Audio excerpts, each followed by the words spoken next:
Mark. Thank you so much for being here today. We're so grateful that we get to interview you. I would love if you could introduce yourself. Sure. How are you? Thank you very much, Courtney, for having me on. And hello, everybody. My name is Mark Metting. I'm a brand new author to the scene. My book is The Jersey Death Squad, A Journey to Kill Jesse Freeman. Sounds like it's an aggressive book, but believe it or not, it's full of lots of love and friendship and loyalty and things like that. But I always thought the title was very catchy. I live in North Jersey, where the book is actually set. From Oakland, I refer to Oakland as Oakburg in the book, just to keep it a little interesting. It is a fiction book. This is not an autobiography at all. It's There's some stories and some timelines and some the actual theme of the book is really based on true life, but it's a fiction book. And yeah, so I currently live in North Jersey. I'm a director of a technology company, and I'm a drummer for a southern rock band called Southern Stew. We play around the Rockland, New York, Orange County, New York, and Bergen County, New Jersey area. Been together for about 5 years or so, and I'm also in another Creedence Clearwater Revival band. Anyway, so I do that, and I'm also a moss artist. It's probably scratching your head, like, what is that? It's actual like colored moss that I create art out of. I've had a couple pieces sold. So I think the overall theme for me, even though I'm in the technology field, I just love to create. And the idea behind this book had kicked around in my head for 10 plus years or so. Just an idea that I had based on a true life experience I had with my friends back when I was a kid. Um, and I just kept running this story in my mind and like just kept going and going and going. And I uh, I needed to write it. So a couple years ago, I put pen to paper and off I went. And yeah, so I'm married to my wonderful wife April, and I have a beautiful little dog Lola, and a couple of kids that are grown. So yeah, it's just really good to be here, Courtney. Thank you for having me. Amazing. I would love if you could tell us more about what your book's about. Sure. Would it be like annoying to just read the synopsis? Would that be all That's right? that's Like, totally fine. yeah, I think it just the synopsis is just it's just really good. It really just paints the picture. So this is a story about four friends who grew up together in rural northern New Jersey. The four are close enough to be brothers, chosen family, whose loyalty and love for one another becomes a powerful force in their lives growing up.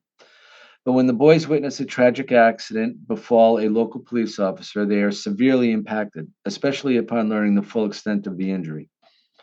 As the boys witness the impact of the tragedy on their friends, family, and wife and family, they create a pact. If any one of the boys should ever become a mental or physical burden to their friends or family, the remaining friends need to end their life. Decades later, once the boys grow up to be men, they are devastated to learn that due to a horrible accident, one of them meets the condition they had described in the pact. The remaining friends connect with one another and set off on a journey to get to their soul brother to fulfill their fateful obligation. A compelling, frequently funny story about reconnection, friendship, and love that asks the question, can the boys fulfill the pact and murder their friend this many years later and with so much to lose? So there you go. Chock full of a lot of stuff there. Amazing. What inspired you to write your book? Yeah, my thanks. The pact itself was actually something that me and some friends of mine had done back when we were teenagers. And it was really basically, and I don't remember exactly what influenced that, what kind of inspired us to do that. I don't really remember, but I just know that we did one, and it was kind of like it was at the time. It just was. It seemed like, I don't want to be a burden to anybody, and if I am, the only people that I want in control of that are you, right? And that's how we came about it. So I had this idea in my head for just a long time, it was just time to finally put it out and write it. So, like I said, like 10 years, maybe longer. I thought about it, and my process for this experience was I just kept running it through my head, and then I would start thinking about the characters and how I wanted the characters to be. And when I was doing the character development, I wanted to make sure that the characters themselves didn't like pigeonhole any one of my friends growing up. I wanted them to be more of a blend and a mix of a variation of my friends, because it would be too easy to just say, "Oh, that's Joey," or "Oh, that's my friend Rob," or "That's my," you know what I mean? And I just didn't want to do that. So I wanted it to be more creative.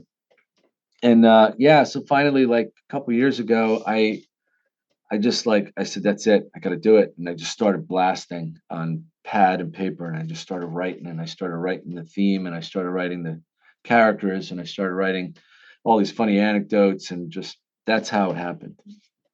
So the inspiration of the book was from true life, but the rest of it, as you'll see, you believe it or not, I would consider this a dark comedy.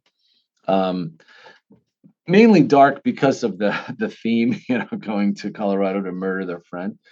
But there's a lot of funny stuff in there. There's the boys, even 30 years later, they're still breaking each other's chops, and there's still that thing, and it comes out in the dialogue a lot. And I wanted that. I wanted the texture of the communication to still be, kind of like Northern Jersey. Is think like Sopranos, kind of, right? And it's been described that the book is kind of a cross between Sopranos and Stand by Me. The Sopranos mainly because they're from North Jersey, and the one guy, Scotty Marolo, is a real like forget about it kind of guy.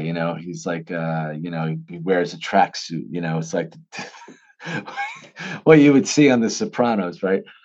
But when I flash back to some of the stories in the book, there's a few flashbacks that go back to their childhood, and there's really like that Stand by Me, like they're just, back in the 70s and the 80s, as many of you may know. There was no cell phones, there was no social media, there was none of that stuff. You just literally got on your bikes and you went to go find your friends in the morning, and you were off on adventures. I mean, sometimes you'd end up, 3, 4 towns away.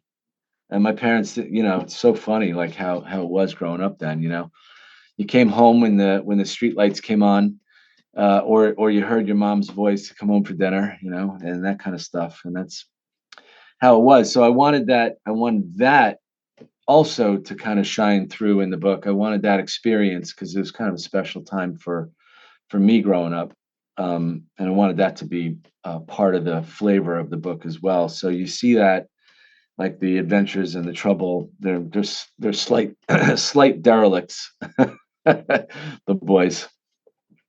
Awesome. When you were writing your book, who were you thinking of when it comes to who your book is for? That's an excellent question, and I was more interested in writing the book the way I wanted to write the book. I didn't think about who I was going to be writing to. So when I finished it, and I was rereading it over and over again, I was like, well, geez, I think this is going to be, the guys that grew up in that era. They're going to really identify with this. Maybe the genre, the Gen X genre, maybe. But what I've found, and I thought I was a little afraid at first that I was going to alienate women. Um, Certainly wasn't my intention. It was just the experience of the boys, and the friendship was what the book is all about. But thankfully and gratefully, a lot of women have read my book, and people have commented to me like, yeah, it was a little crude. There was some guy talk, whatever. But what it made them think about, it brought them back to their childhood and the friendships that they had and the relationships they had and the experiences that they had. And that's what I wanted to connect with. And that's what mattered to me. I was like, I want people to connect at that level, not, the guy talking or whatever. You could get past that and kind of go, that's not what this book's about. It has to be that way because that's how they communicated. So I was grateful that women have responded to it. Now, I've had some very close friends of mine that have now given the book to their kids to read that are now like, in college or, in high school. And they got a lot of questions about what was going on back then. So, if I had a dream, my dream for this book would that it would somehow become a cult classic for people to identify with. Obviously you can't create that; it has to happen on its own. But if I had a wish, that would be my wish that it would just be one of those cult classic books that people would read and get a kick out of and can identify with. Love that. I know you touched on this, but how long have you been writing and what made you really sit down and start? This is my first foray into that experience. So like I said, if I, people say, well, when did you start writing? And I physically started writing it, 2 years ago. Well, now it's been a little bit longer than that, but it's been about just over 2 years, whatever. But I mean, I literally started writing the book probably over 10 years ago in my head.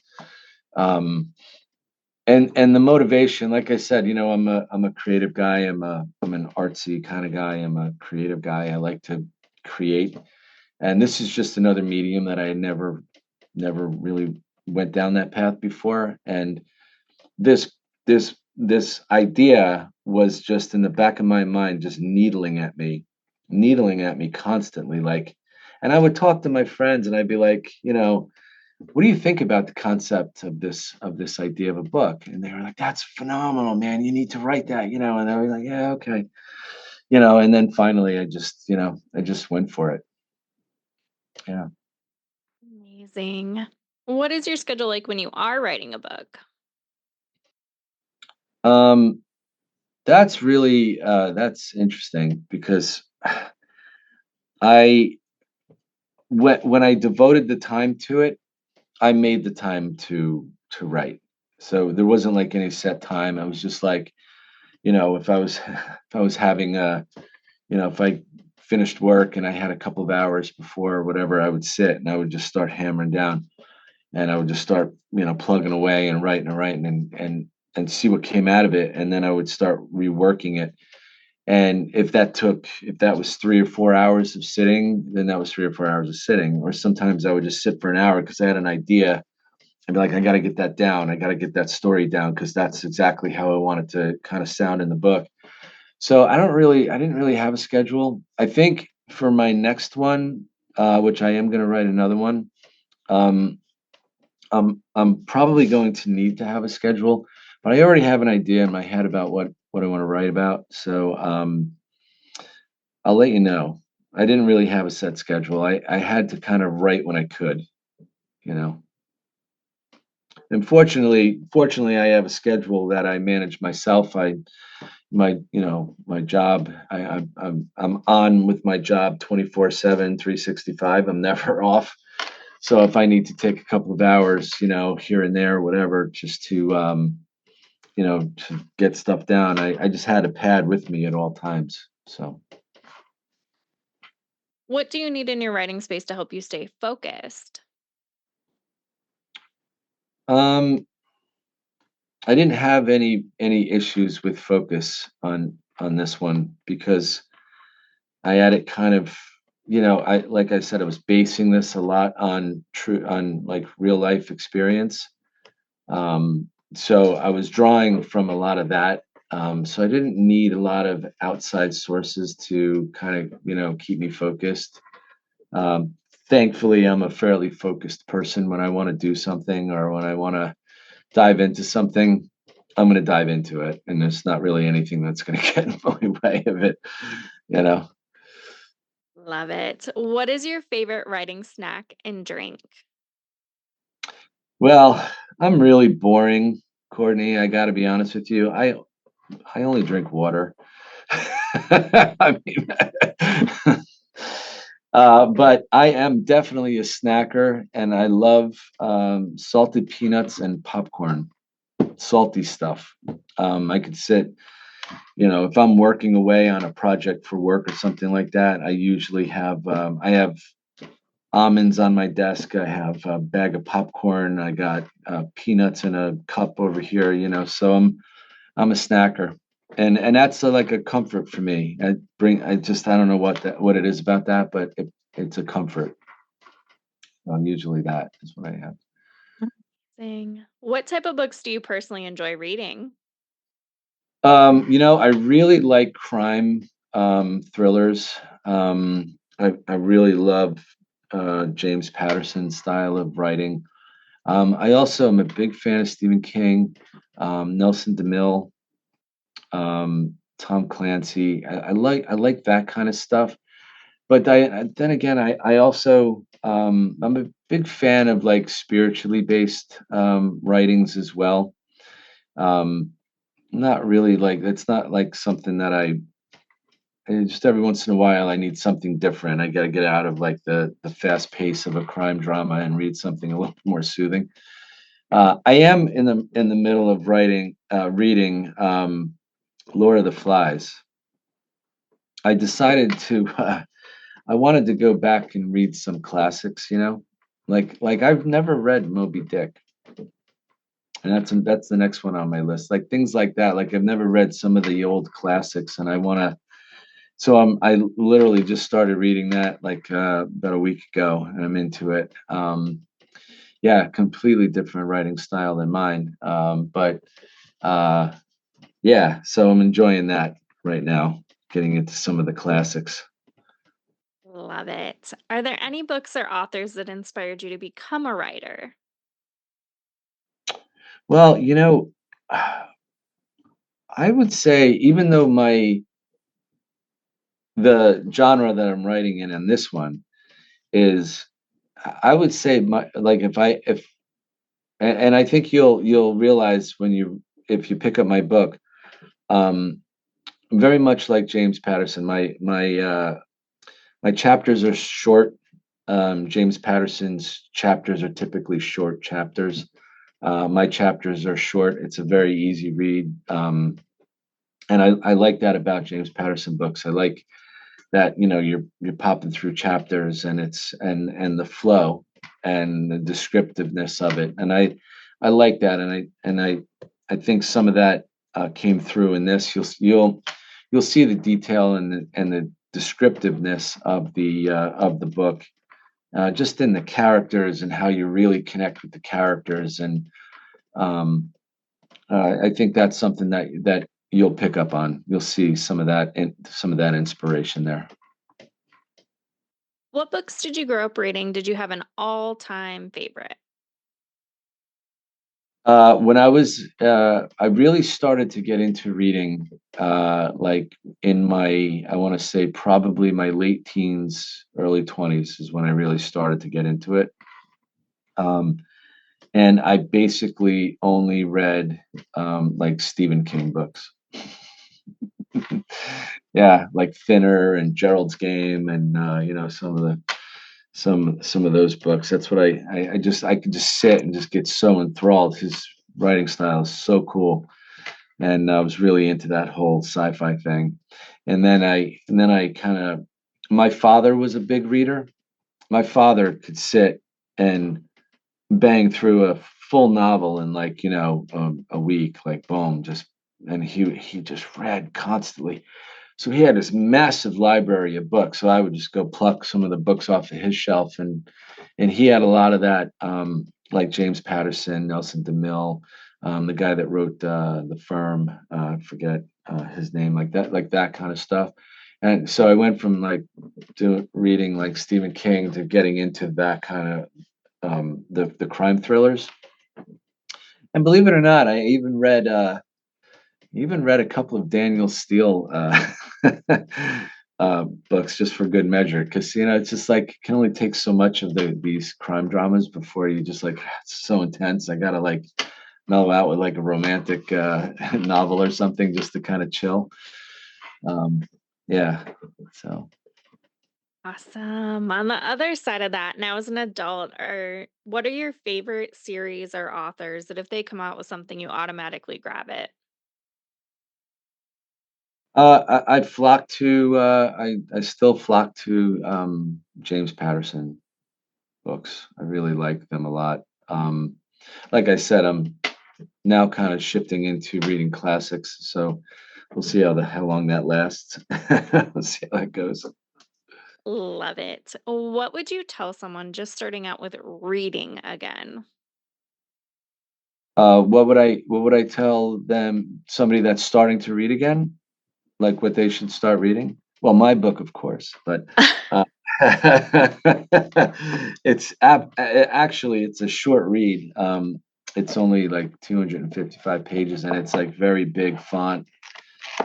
It's an actual very, very easy read, but, that's a good question. There's just so much material out there these days. I would support, I would support independent authors if possible. There's so many of us out there that are trying to reach an audience, and if you do pick something up off of Amazon or whatever, or however you do it, if leave a review, it helps. If you can do that, that'd be wonderful, for anybody that you read. But, I don't know. I mean, everybody's reading. Everyone likes different things in different genres. I don't know that I would be able to really pinpoint anything. On the other side of that, what would you tell someone just starting to write their own book? Yeah. Uh, you know, just be patient with the process. That's what I would. I didn't give myself any timelines. I didn't give myself any. I had no expectation of how this was going to go or whatever. I needed to write it, and um, so I just took it step by step. I didn't like start writing my first chapter and start fantasizing about being, on the New York Times bestseller list. I, I went chapter by chapter, and I went through my process of character development and creating the settings and so on and so forth. And just be patient with yourself. Just, if you feel like you've hit a block, um, put it away for a minute. Step away from it. Go do something else for a little while. Go and allow yourself the space to go. I know I will be able to get back to this. Maybe right now I can't. Because as soon as you close your mind off to, like, oh, I'll never be able to finish this, forget it, then you're done. Then you just close the door on the process. And I think if you allow yourself to just kind of go, all right, I've kind of hit a block here, I kind of ran out, but I know I got more. Let me go do other stuff, get distracted, whatever, with other things, and then go.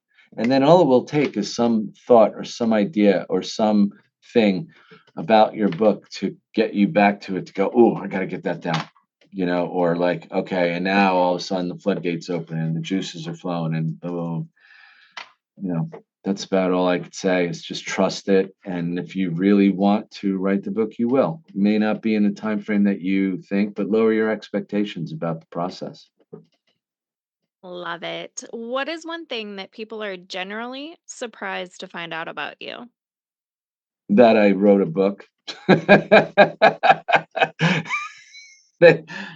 when I put the book out, people were like, I like these are people that are kind of close to me, and they're like, you never said anything. I'm like, well, because I didn't know what was going to happen. I didn't know, where this was going to end up, and I think people were very surprised. Some were surprised, but they weren't. They were like, that makes sense. You do a lot of creative things and stuff. And um, I think that was a bit of a shock to many people that I've been working with, and I've been in the same industry for like 30 years. They're like, how come you never said anything? I'm like, what am I supposed to say? Oh, I'm writing a book. Yeah.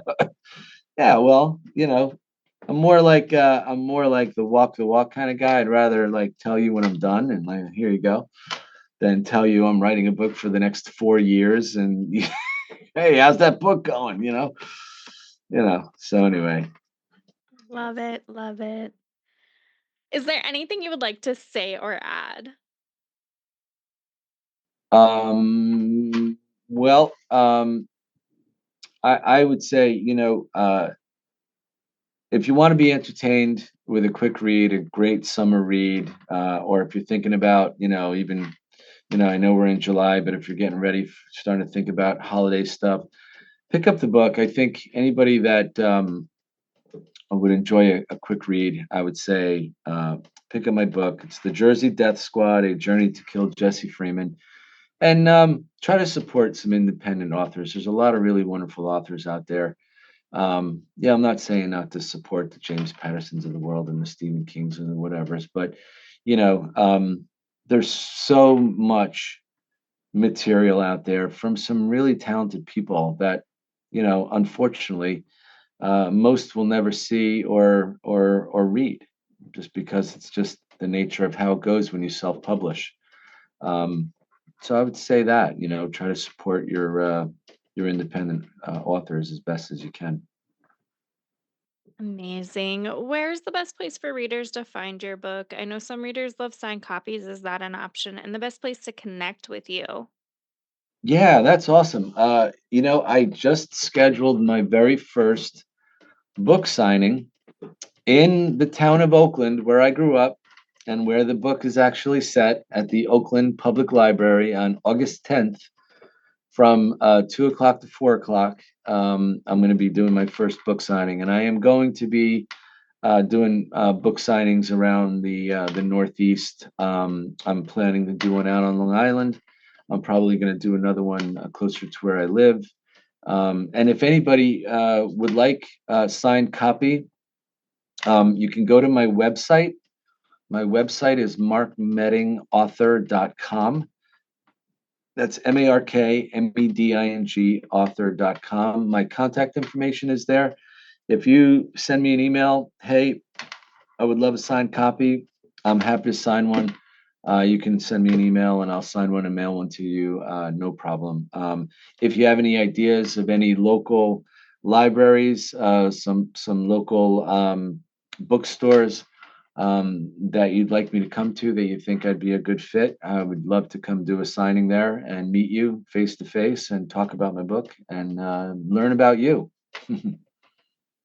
Amazing. Well, thank you so much for being here today. We're so grateful that we got to interview you. We'll be sure to drop those links in the show notes. That way, everyone can find you. And again, thank you so much. Thank you, Courtney. Appreciate it. Bye, everybody.